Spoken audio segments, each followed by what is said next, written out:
Halo teman-teman, kembali lagi di Kamar Horor Misteri bareng aku Adin Andrianto. Oke, jadi pada video kali ini akan menceritakan lagi sebuah pengalaman horor pendakian gunung. Kali ini Gunung Lawu ya.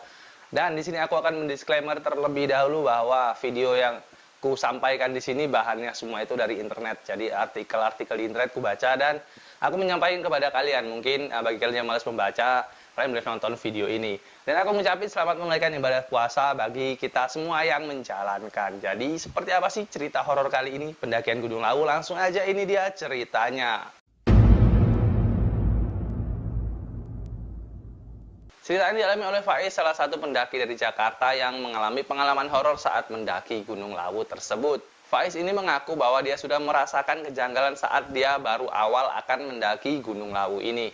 Ditambah lagi pada saat itu cuaca di Gunung Lawu ini kurang mendukung ya, sehingga suasana gunung terlihat sepi, tidak seperti biasanya. Jadi kalau suasana kurang mendukung, misal cuacanya itu nggak bagus, nggak cerah, orang pun malas mendaki seperti itu biasanya.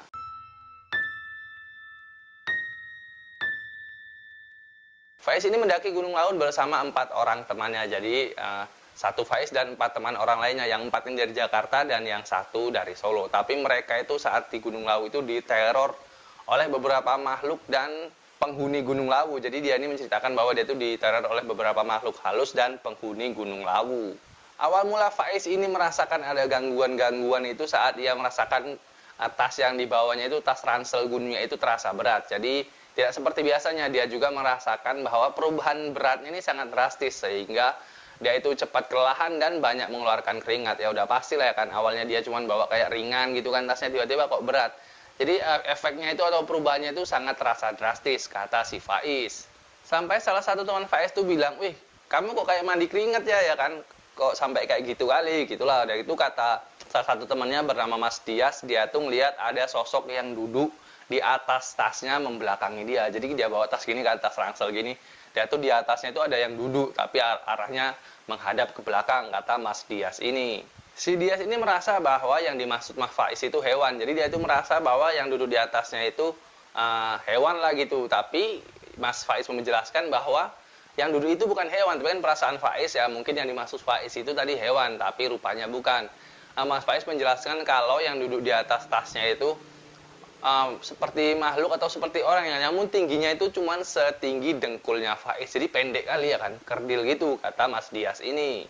Tapi dengan demikian, dengan hal yang dia alami ini, dengan yang Faiz alami, dia itu kayak udah masa bodoh aja lah. Dia ini nggak mau kayak memperpanjang perdebatan antara dia dan Mas Faiz. Kayak udahlah biar aja lah gitu kan, yang penting dia itu membuang jauh-jauh pikiran buruk seperti itu. Jadi yang penting dia ini bisa mendaki Gunung Lawu dan tujuannya itu ya pasti udah sampai puncak kan gitu.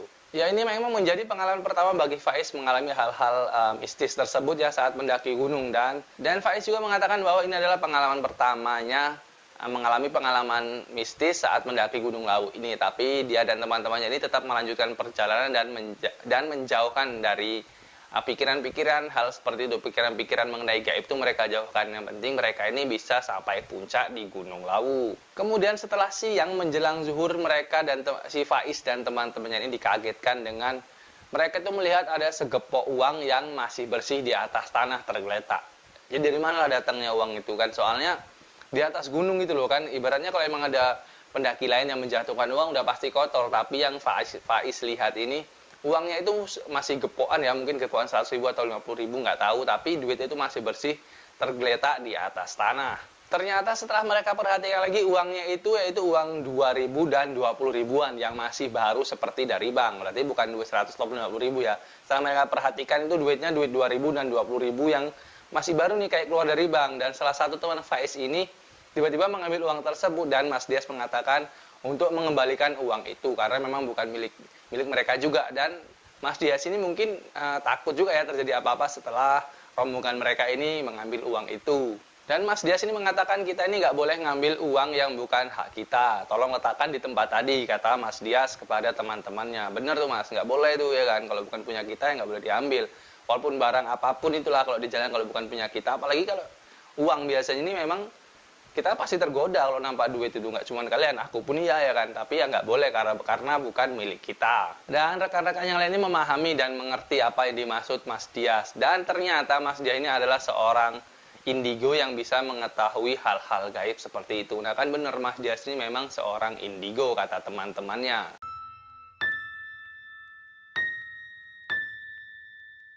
Tapi menurut pengakuan si Faiz, Mas Dias ini tidak pernah diganggu makhluk-makhluk yang ada di Gunung Lawu tersebut. Ya mungkin karena nggak ngelihat aja ya, atau gimana ya. Atau Mas Diasnya terlalu santai gitu karena emang makhluk-makhluk ini nggak mau ganggu Mas Dias ya, kayak gitulah mungkin. Kemudian setelah itu para pendaki ini mengembalikan uang itu pada tempatnya. Setelah itu mereka melanjutkan perjalanan dan berniat untuk istirahat di pos 3 karena memang saat itu cuaca sangat panas dan terik sekali. Jadi mereka ini memutuskan untuk beristirahat di pos 3 maksudnya. Namun tiba-tiba saat itu langsung hujan deras, padahal sebelumnya itu kan memang panas terik, makanya mereka ini beristirahat. Tapi saat itu tiba-tiba hujan begitu saja, tanpa ada pertanda apapun, kata si Faiz. Aura di perjalanan saat menuju pos 3 itu menjadi sangat mencekam pada saat itu, karena biasalah ya kalau memang kita di atas gunung terus hujan pasti kabut turun dan cuaca makin gelap. Ya gini-gini aku pernah juga nih ya kan, naik bukit ya nggak naik gunung, memang gitu. Padahal belum sekelas tinggi kayak gunung-gunung ya Gunung Lawu inilah ya kan. Memang kalau hujan di atas gunung atau di atas bukit itu kayak gelap gitu. Jadi suasana pada saat itu sangat mencekam kata si Faiz. Pada saat itu Faiz melihat ada sesosok wanita dengan muka rata, rambut panjang dan menggunakan baju putih mengikuti rombongan mereka. Tapi Faiz dan rekan-rekannya ini tetap melanjutkan perjalanan. Waduh, kok belum udah nampak kayak gini aja si Faiz ya kan. Faiz mengatakan bahwa sosok itu tidak menerima kehadiran mereka kayak gitu. Jadi mungkin sosok itu nggak senang lah sama si Faiz ini dan rombongannya. Tapi entah apa sebabnya pun nggak tahu ya kan. Saat itu cuaca masih hujan lebat. Faiz dan teman-temannya ini memutuskan untuk melanjutkan perjalanan karena mereka tahu bahwa makhluk tersebut tidak menyukai kehadiran mereka. Jadi dengan terpaksa mereka ini melanjutkan perjalanan dalam kondisi hujan seperti itu.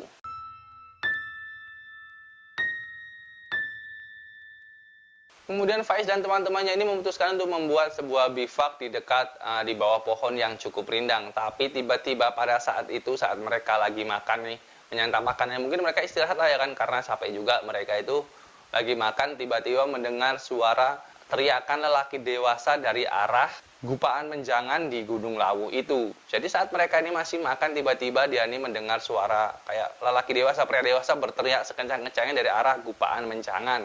Dengan kejadian itu akhirnya suasana yang awalnya hangat kini menjadi hening dan mereka ini berusaha untuk mengabaikan suara yang mereka dengar. Akhirnya Faiz dan rombongan pun membereskan tenda dan bersiap untuk summit attack. Setelah beberapa lama melanjutkan perjalanan, akhirnya mereka pun sampai di Hargo Dumilah sekitar jam 6 pagi. Faiz ini memang merasakan bahwa dari tadi dia tuh ada merasakan yang tidak beres dan ini dia coba menguatkan diri supaya gimana ya, terlihat tidak terjadi apa-apa. Tapi walaupun ditahan tetap aja badan dia ini menggigil karena memang dia tahu makhluk tersebut tidak menyukai kehadiran mereka. Pada saat itu Faiz memaksa teman-temannya untuk melanjutkan perjalanan dan jangan berhenti di situ ya, karena memang dia tahu makhluk tadi itu tidak menerima kehadiran mereka.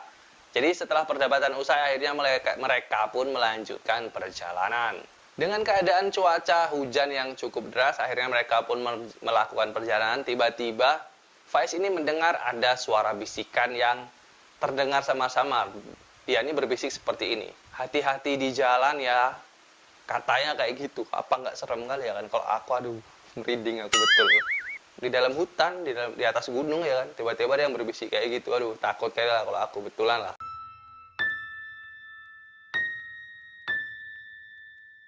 Dan ternyata banyak mitos ataupun ya nggak mitos ya, tradisi di Gunung Lawu itu kalau mendengar suara seperti itu, kita sebagai pendaki harus membuang salah satu barang mereka itu sebagai wujud barter atau tukar barang ya kan, sebagai wujud barter kepada makhluk halus tersebut. Jadi kalau dengan suara kayak gitu, ada tuh salah satu barang kita yang harus dibuang, entah sendok, entah apa gitu, adalah sebagai wujud barter, kata si Faiz. Akhirnya rombongan ini pun sampai di Hargo Dumilah, tapi saat sampai di puncak tidak ada nampak pendaki lain atau suasana di puncak itu sangat sepi dan terlihat hanya dupa dan awan gelap saja. Faiz akhirnya memutuskan untuk pergi ke warung Mbok Yem untuk makan pecel di atas Gunung Lawu tersebut. Jadi kalau di Gunung Lawu itu ada yang namanya warung Mbok Yem.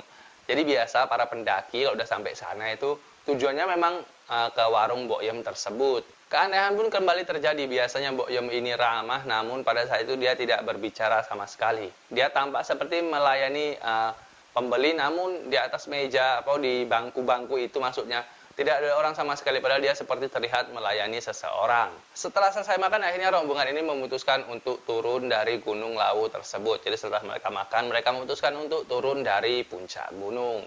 Namun lagi-lagi mereka terkejut, ternyata suasana pagi itu biasanya ramai, namun pada saat itu saat mereka turun tidak ada nampak pendaki lain ataupun rombongan lain dari rombongan si Faiz ini. Jadi pada saat itu memang terlihat sangat sunyi dan sepi. Sampailah mereka di pos 3. Saat itu Tama, salah satu teman dari si Faiz ini, sampailah mereka di pos 3. Akhirnya rombongan ini memutuskan untuk beristirahat. Salah satu teman mereka, si Iksan, mengungkapkan bahwa kondisinya sudah tidak lazim lagi atau udah kecapean ya, dan dia ini disarankan untuk membaca Al-Fatihah selama 7 kali, dan setelah membaca itu akhirnya ia pun langsung tertidur.